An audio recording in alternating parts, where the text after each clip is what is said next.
everybody, and welcome to AMC Movie Talk for movie fans. I'm your host, Sinead DeFries, and this is the daily show where we bring you the latest news from the world of movies, plus some insight into what it all means. Joining us this morning is your AMC production manager, Dennis Sen. Welcome, everyone, to another brand new episode of AMC Movie Talk. I hope you guys had a great Memorial Day weekend.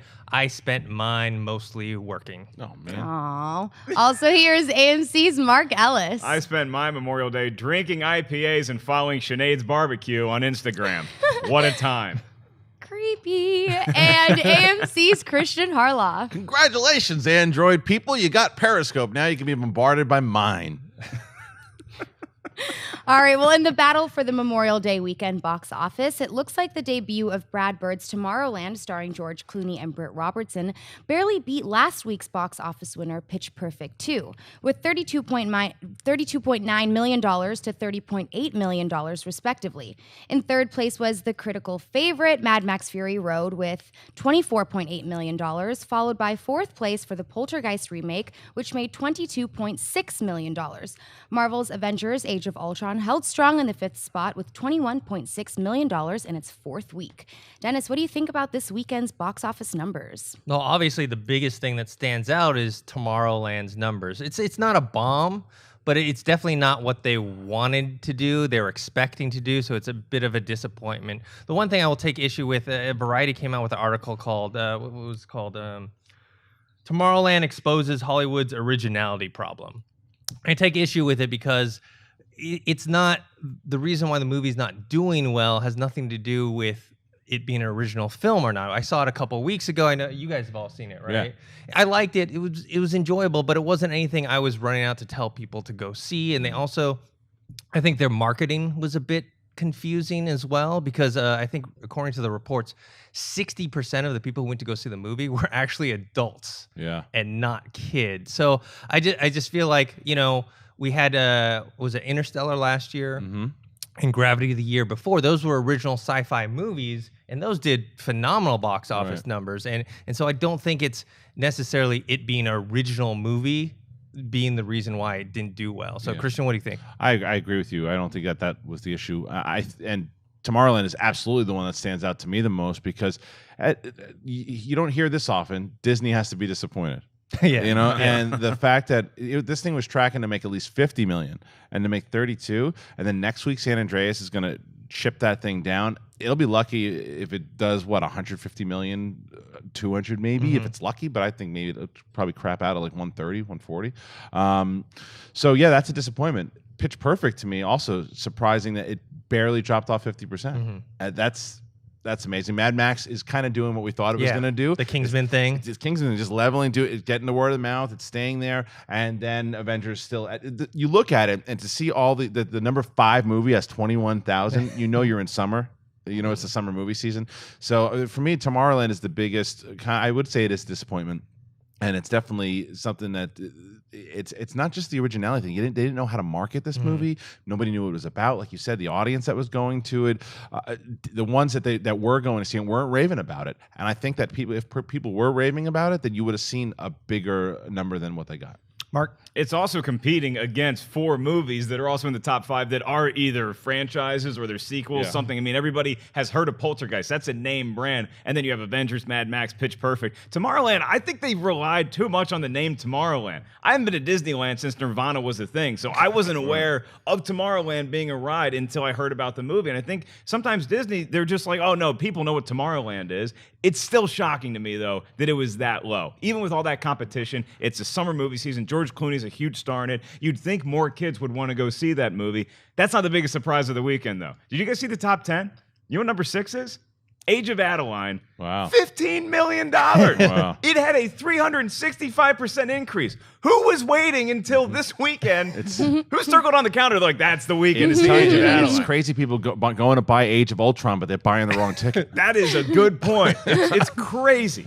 I remember seeing the Age of Adeline trailers, and I was like, oh yeah, this is going to bomb. I was totally wrong. Man. It's making a ton of money, especially considering the budget. But also, we didn't talk about Poltergeist. Oh, right. That didn't do very well. I mean, but how much did that movie cost to make? It's something like Tomorrowland had a bigger budget. True. And who would have guessed that Age of Adeline was going to make more money overall than Tomorrowland? Because it probably will. And in Tomorrowland, I haven't been to Disneyland in a long time either, but I think Tomorrowland, it's not a ride, right? It's the whole area, like Frontierland. It's a thing you go to and spend a lot of money at Disneyland, and they assumed everybody had heard of it, and we hadn't.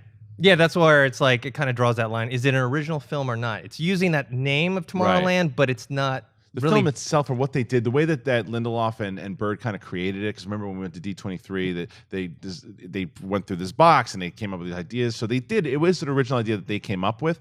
It just was so that even Brad Bird said it when he announced it. We were there and he announced the film, and he said it was they didn't really know how to explain what it is. And it's like, that's tough to do when you're trying to sell a movie. Very interested to see what that movie continues to do, because I liked the movie. I didn't love it, but I liked it. And when you don't open strong in the summer, you could get buried quickly, especially with something like San Andreas and Aloha and Entourage and Spy coming out in the next couple of weeks. Good luck to you. All right, what's next? In an interview with Empire magazine, Gambit star Channing Tatum revealed some thoughts about the script for the solo X-Men spin-off movie. He was quoted saying the following: "Josh Zedemeyer just turned in the first draft of the script, and it's killer. None of us were sure how he was going to deal with the X-Men world, but we're going to be changing some of the tropes of these movies. It's always about saving the world, but maybe we're going to shift things a little bit. There's so many ways you can take an origin story. You could do it like Batman Begins, or a different take and go the Guardians of the Galaxy route. All I can say is I am super excited." Gambit will be released in AMC theaters everywhere on October 7th, 2016. Christian, what do you think about Tatum's quote? I mean, this probably last week we were talking about this too. Anytime an actor comes out and says, "Oh, it's going to be the best thing ever," you're like, well, what else is he going to say? But I think with Tatum, it kind of plays into the whole Ryan Reynolds thing with Deadpool.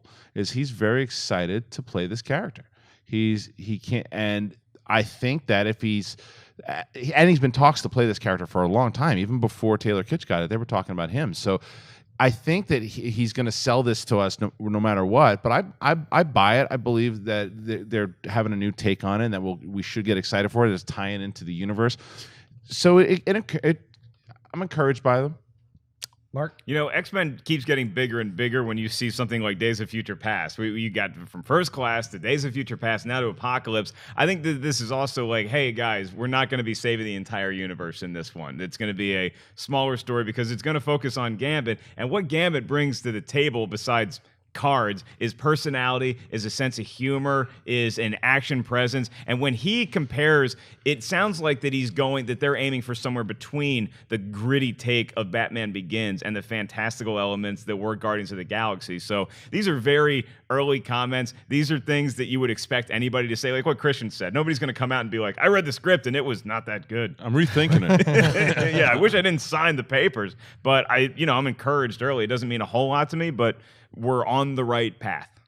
I like Channing Tatum as an actor, and I know like people were bashing him. He has done some bad movies, but ever since I saw him in a Guide to Recognizing Your Saints, which Shia LaBeouf and Robert Downey Jr. were in, he was actually really good in it, so I never was down on him. However, when he was cast as Gambit, I don't see it. Honestly, I don't see him Even as with that Photoshop? character.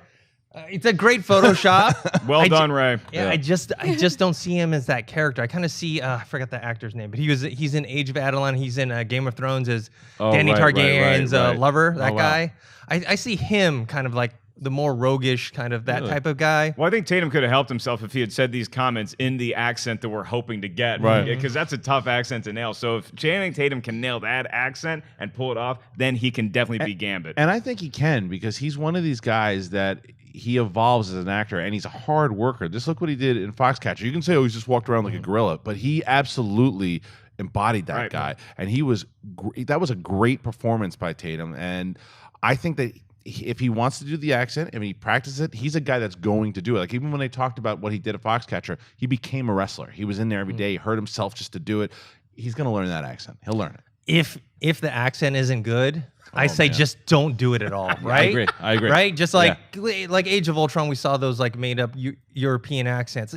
I'd rather them just see this coming. Yeah, just don't do it, right? If you can't get it right, just just don't do it at all. And and then I don't know about the origin story, if they're going to bring Mr. Sinister into it at all, because he plays a part of his origin, and they haven't brought him into the universe yet. So and wonder if he's going to show up in Age of Apocalypse? Is that it's just Apocalypse? Sorry, I keep having Age of everything's the age of. Yeah. Well, it's been working for everyone else has been using it. Yeah, exactly. This we call the film X-Men Age of Gambit. Wow. Gambit. I don't know what that was. Like a crust sandwich. It's like a creepy French guy. That's it's an older Gambit. It's a womanizing Gambit. No, it's not. It's Gambit's dog. That's who it was. All right, guys. Let's move on to our buy or sell portion. Sinead, what do we have? True Detective director Cary Fukunaga has dropped out of helming the movie adaptation of Stephen King's It. According to The Wrap, Fukunaga left the project after clashing with the studio over budget cuts demanded by New Line. No official word yet on who would be taking over the project or what direction will be taken. Mark, do you buy or sell Fukunaga leaving It? I cannot buy this. I cannot buy this piece of information. My ears are bleeding. It's worse than the clown. I am selling this harder than I will sell my own awful French accent. This is really a bummer to me. I mean, obviously I buy that it's happening, but for the project itself, this is a huge bummer. I was really excited that Fukunaga was going to do this film. But then you hear what his vision of it was, and I understand that once it left Warner Brothers' hands, because he wanted to do it like they did that early 90s version in 2 parts. So you want 2 different movies. That's a lot to bite off, especially if it is a known property, but it's not your Dracula or your Frankenstein. So it doesn't have that built-in fan base yet that I think that you would hope if you're going to make multiple films at one time. Plus, it goes to New Line, and New Line is concerned about the budget anyway, and then you want to make 2 movies, and then you want to shoot it in New York City, which is the most expensive place to make a movie. I understand from New Line's perspective that they just want to make a movie that doesn't cost as much, but for a fan, I was so pumped to see what the guy who brought True Detective to such cool life could do with a story like it. I thought he was the perfect choice, so this is really, it's a hard day in the Ellis family. I'm going to sell it as well because, people know I'm not a huge horror fan, but I was mainly interested because of Fukunaga and what he did with True Detective. And he also talked very passionately about the project and about his love for the book. And so him leaving to me is just, I don't know. I have no interest now in seeing it. And what happens to, what's his name? William Poulter, the guy that cast as Pennywise. I don't know what happens with him now.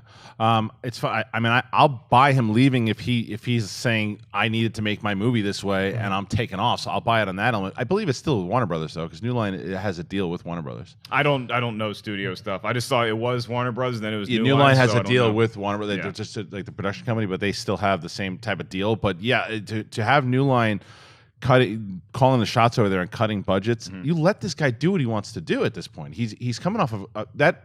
True Detective was unlike anything we ever seen before because it was essentially that was 10 episodes, right? 8 episodes. So that was a movie. That was just an 8-hour-long film that fit together so well. What he did, like you guys, I was super excited to hear what this guy was going to bring to it. And now he's gone, and it's like, who are they going to bring in now? You're absolutely right, Dennis. This was why I was excited for this, because I wanted to see his take for what he brought to True Detective, and now bring in here. Don't even do it anymore. Seriously, don't do it anymore because this is going to become some generic remake now, as opposed to a fresh take of someone who is excited about the book. I say either get him back, give him the money that he wants, or don't do it. But from a studio perspective, I can totally understand him coming with this thing, and it's like, yeah, look, maybe it'll be a great piece of art that you're going to make, but we're not sure this is going to make the money that it's going to cost to make this thing. If he wants to make 2 films and he wants to film in New York City, that costs a lot of money. Yeah, so I understand from a studio perspective them saying like, look, dude, I know what you did with True Detective. We get that you're talented and you have a great vision for this, but this is too much for us. And if I was Fukunaga, I would say to them, okay, wait a minute. But now look at the money that you spent on Horrible Bosses 2 and this and that and then all the movies that they dumped in all this money for, that they've had. New Line has had tons of movies that have ate it. That's probably why they don't want to spend as much money. Right, but it's like, but why do you hire on a talent like that and then say, nah, no thanks, we're not going to trust in your vision? So he went over, if he's going over for that guy and what he's done and what he did with 8 episodes of a television show with big top stars. It wasn't just some random television show. It wasn't just a TV director. That one shot he did in True Detective, everyone's talking about that. So I don't know. I heard they were also they were upset that he hired a no-name actor for Pennywise. They wanted a name actor as well. So that was another. Did they not see the picture of Poulter as the clown that we put up here when we talked about that? He was Pennywise. Right. Okay. All right. What's next? The first images of Ridley Scott's adaptation of the hit novel The Martian have been released. The movie stars Matt Damon as Mark Watney, an astronaut who is one of the first people to walk on Mars. A dust storm, which forces his crew to evacuate, leaves him stranded, alone with no way to contact anyone to let them know he is still alive. The sci-fi film also stars Jessica Chastain, Kate Mara, Michael Pena, Kristen Wiig, Chiwetel Ejiofor, Jeff Daniels, Sean Bean, and Donald Glover. The Martian opens in AMC theaters this fall on November 25th. Dennis, do you buy or sell these first images of The Martian? I will tentatively buy these pictures. They look great. They look visually great, but hasn't been Ridley Scott's problem. I mean, his last movie, Exodus, which I watched, was visually fantastic. Right.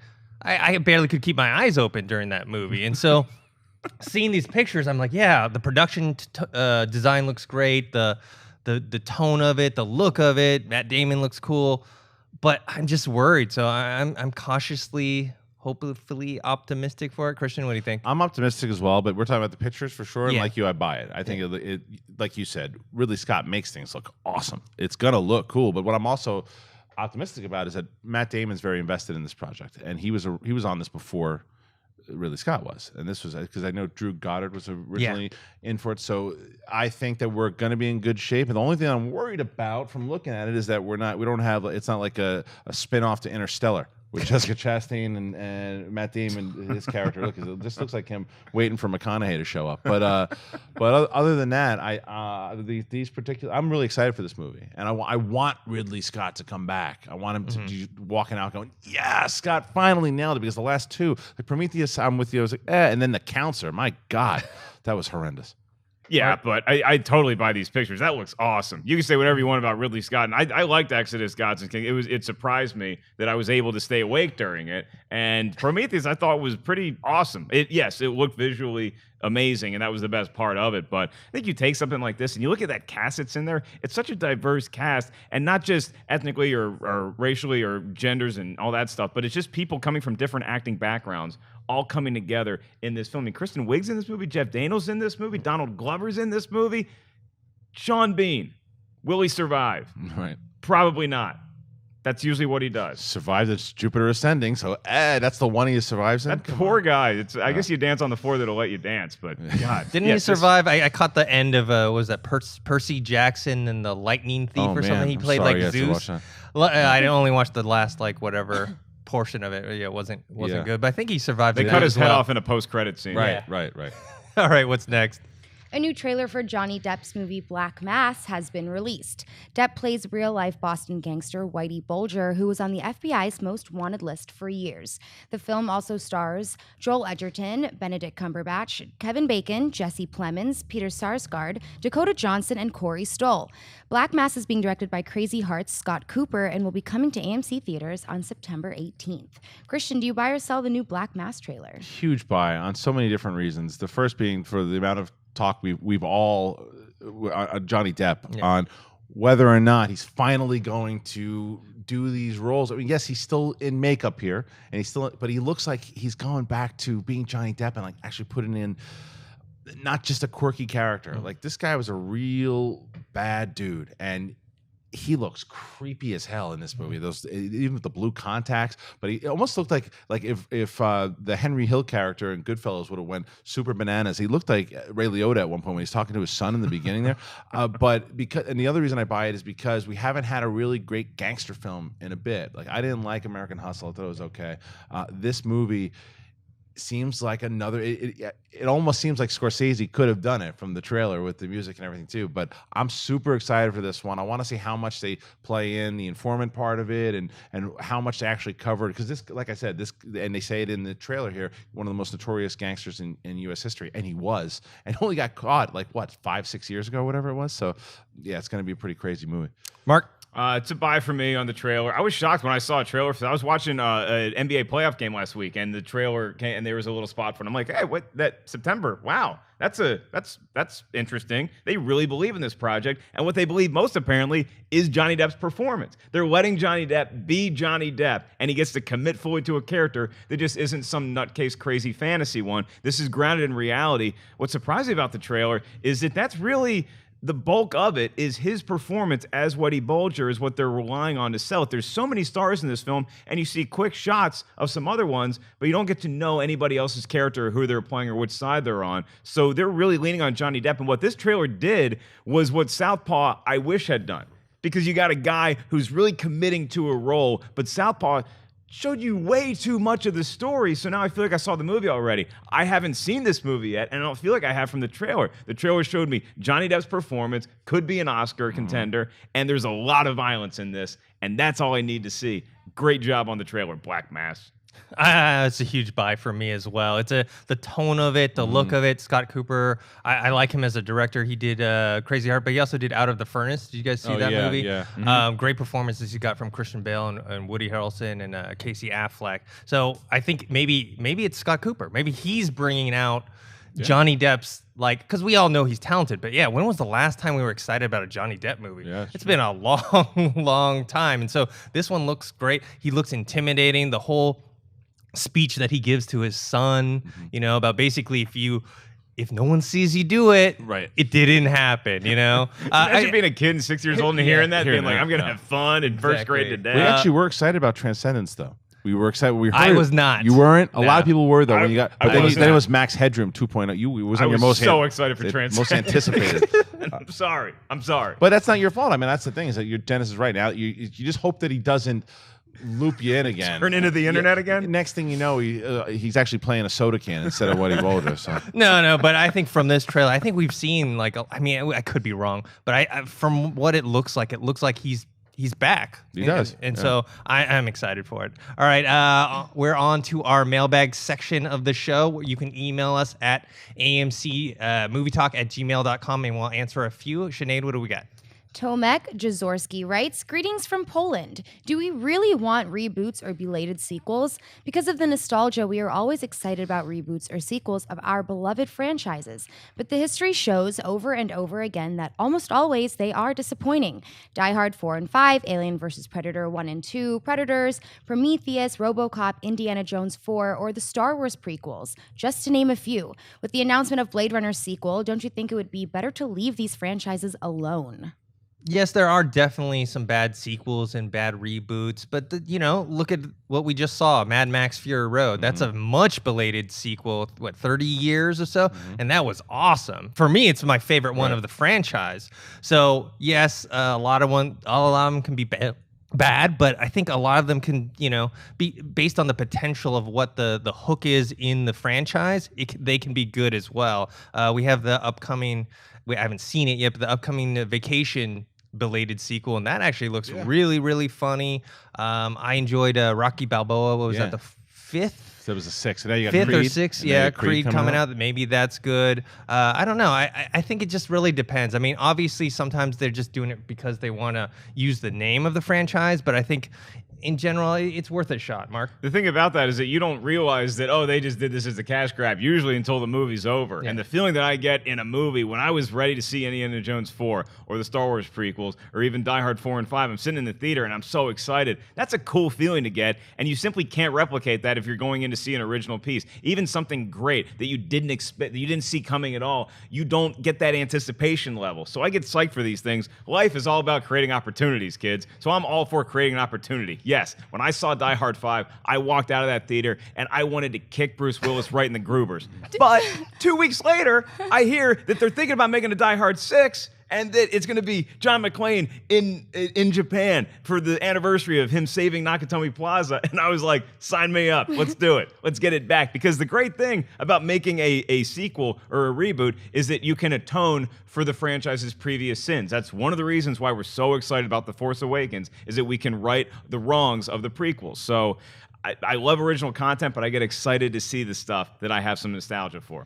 Christian? Yeah, and the problem with both those examples with Die Hard and Star Wars here, it's like you look at Bruce Willis, no matter what, we can, and I will get excited too, even though I think that they scrapped that whole thing now about the going to Japan, which I love them, wish they would have went that route, but I got excited for it. But I also know that Bruce Willis doesn't care anymore about John McClane. He doesn't care, and when you go, you can see it. He's not playing John McClane anymore. He's Bruce Willis. Even with Indiana Jones, Harrison Ford was Harrison Ford playing Indy. He wasn't Indy in that movie. He wasn't.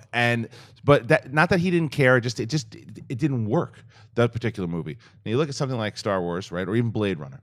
Both Villeneuve, is that how you pronounce it?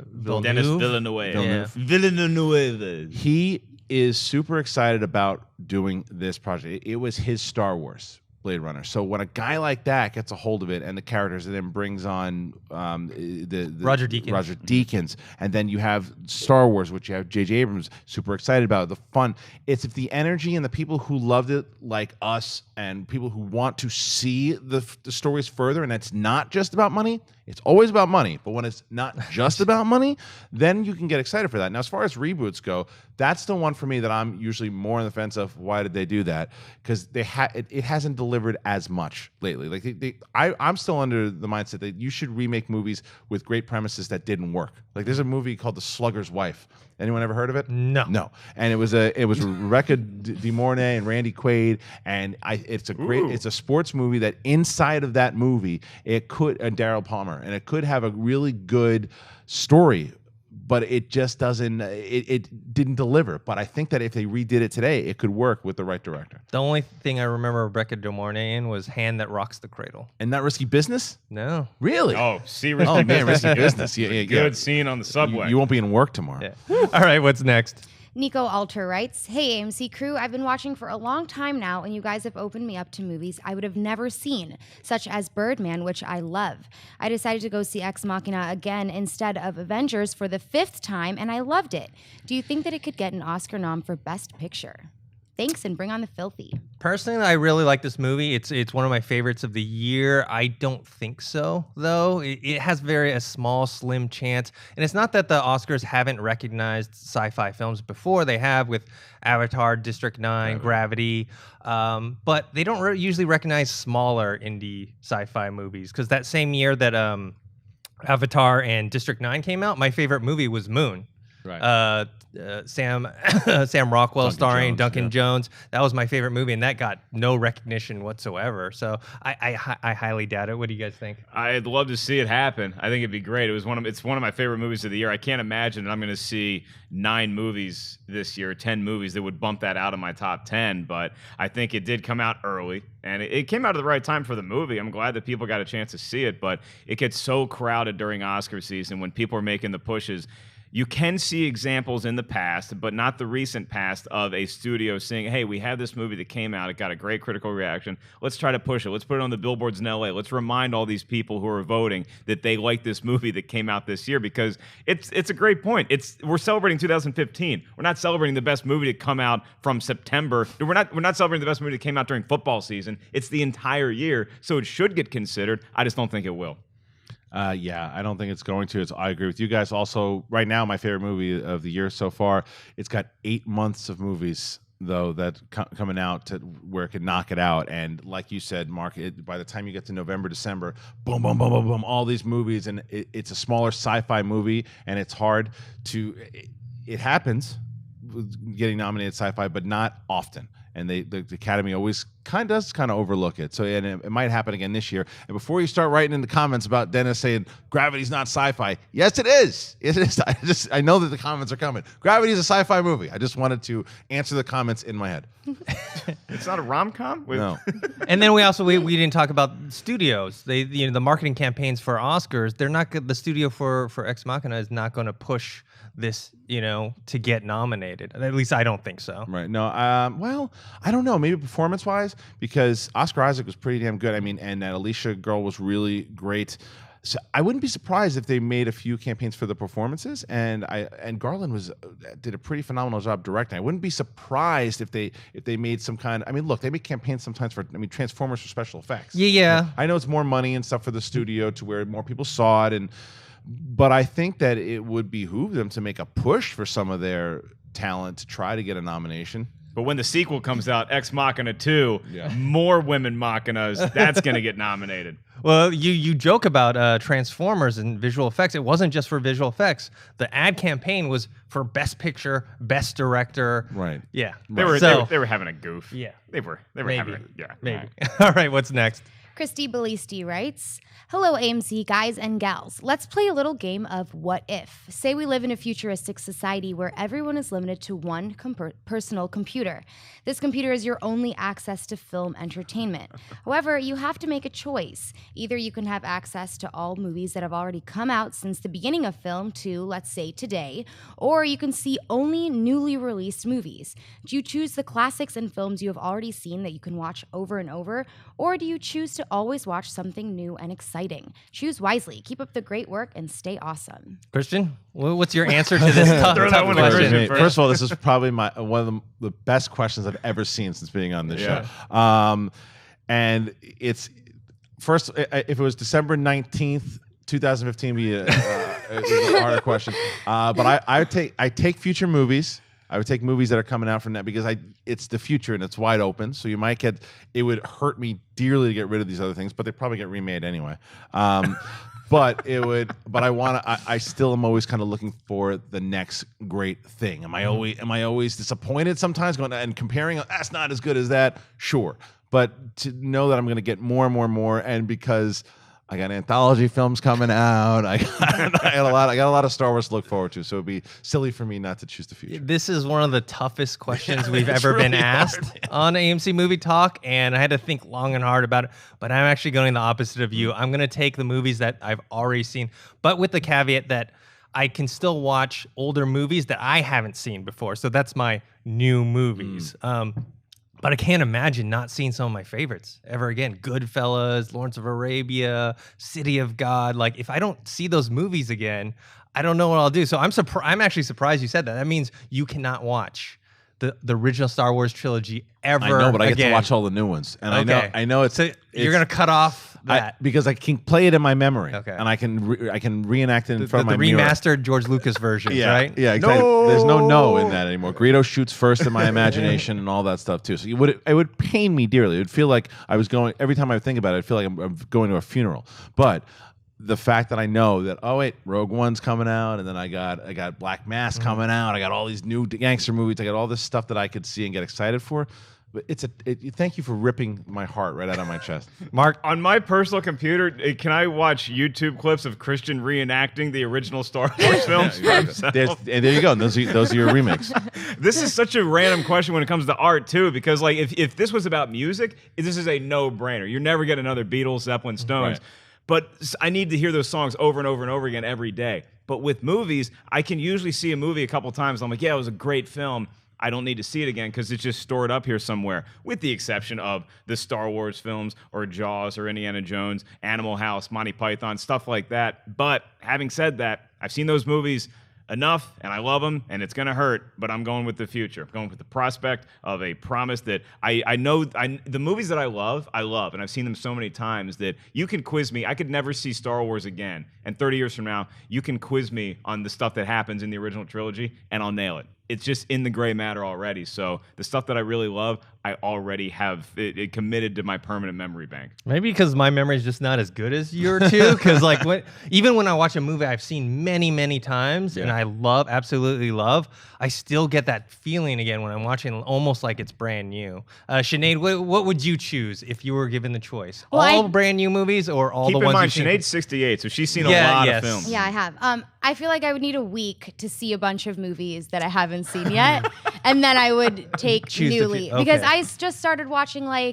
I saw the original Indiana Jones last year and I loved it for the first time. And that when I watched that, I was like, oh my God, like what have I not seen? And it's almost like you get anxiety because you want to work through all these movies. So if I could just have a week, I would watch movies every day. It's like the apocalypse, preparing for the apocalypse. Yes, just watch them all the good ones, and then I would be fine with just new movies. Okay. All right, guys. Before we go, I just want to let you guys know that there will not be a Heroes episode today because John Schnepp is still in London. He's promoting his film, The Death of Superman Lives, What Happened. And so we don't have a show, but we'll be back next week. So I want to thank everyone here at the panel today. Mark, where can people find you? At 5150 Ellis on Twitter and Instagram. And go on iTunes. You can get my comedy album, Get to the Castle. And Christian? Well, you can find me both on now. If you're on Android, you can find me on Periscope. But you could also find me on Twitter and Instagram at Christian Harloff. And by the way, if you want to see Jar Jar getting his head cut off by Kylo Ren, I'll post a link where you can get that bad boy. Look at that.